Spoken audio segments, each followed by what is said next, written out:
Oggi facciamo un salto nelle belle Marche e prepariamo un grande cavallo di battaglia della tradizione pasquale, la crescia. Iniziamo!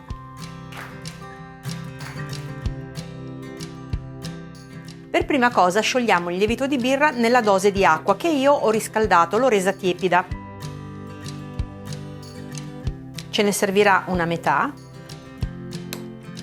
e lo sbriciolo direttamente nell'acqua.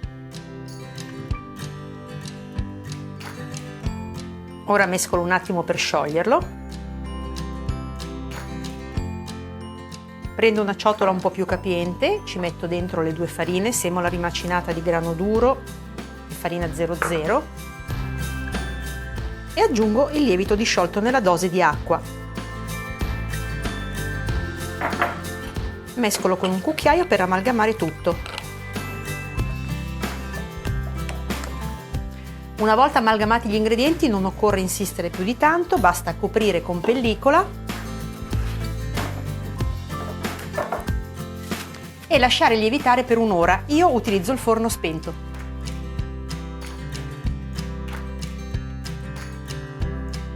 Mentre attendiamo il lievitino prepariamo il resto degli ingredienti che poi andranno uniti all'impasto, quindi le uova, le rompo e le metto in una ciotola.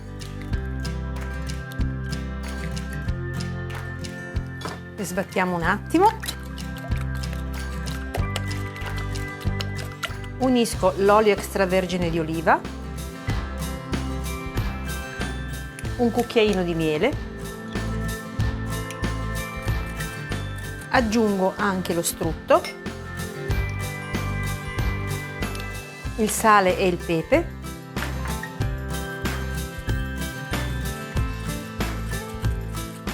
non preoccupatevi se in questa fase lo strutto non si scioglierà, è normale, lo farà dopo amalgamandosi alle farine. Aggiungiamo anche il pecorino grattugiato, grana o parmigiano grattugiato.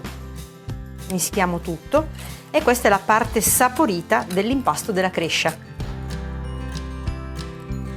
Copro con pellicola per lasciare un po' insaporire. Lo metto da parte. Le prime testimonianze che attestano questo lievitato risalgono a metà del 1800. Nello specifico si tratta di ricettari in cui vengono citati minuziosamente tutti gli ingredienti, tra cui compare persino lo zafferano. Ed ecco il mio lievitino. Avete visto quanto è cresciuto? Togliamo la pellicola. Lo mettiamo nella ciotola di una planetaria munita di gancio. È anche bello elastico perché la farina 00 era una Manitoba. Mischio le due farine, abbiamo sempre farina Manitoba 00 e la semola rimacinata di grano duro. Mischiamo tutto, azioniamo la planetaria e aggiungeremo alternando le farine e il composto di uova. Dobbiamo far sì che il composto si incordi, ovvero si attorcigli intorno al gancio.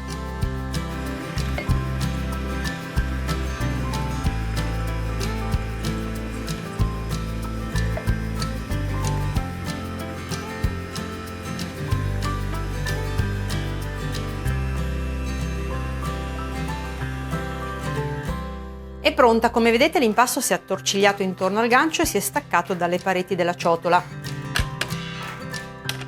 Vedete com'è bello elastico? Olio un po' il piano perché ci vado a lavorare la mia crescia, non unisco farina altrimenti vado ad asciugare l'impasto, invece in questo modo potrò lavorarla senza farlo appiccicare e senza aggiungere farina. Ecco il nostro impasto. Portiamo i lembi esterni verso l'interno e intanto giriamo l'impasto. Più lo lavorerete e più diventerà elastico.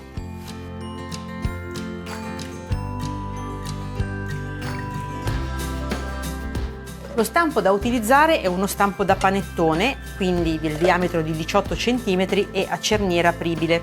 Per la nostra crescia dobbiamo ungerlo con lo strutto. Quindi prendiamo un pennello e spennelliamo tutto lo stampo internamente.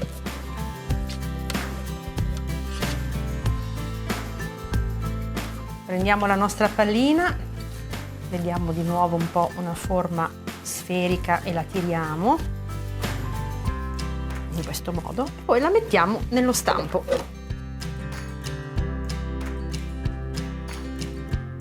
Porto la mia crescia a lievitare nel forno spento per 3 ore e mezzo, 4. D'inverno, quando fa freddo, potete accendere anche la luce di cortesia.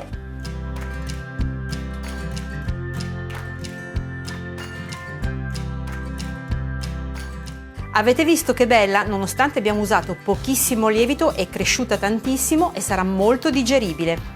La crescia veniva cotta in particolari cocci e oggi, a seconda delle zone, viene chiamata anche pizza di formaggio. Non può assolutamente mancare sulla tavola della colazione pasquale marchigiana. Veniamo alla cottura della crescia. Accendiamo il forno statico a 200 gradi, mettiamo sul fondo del forno un pentolino con dentro dell'acqua, inforniamo la crescia e abbassiamo a 175 gradi. Cuociamola così per 55 minuti.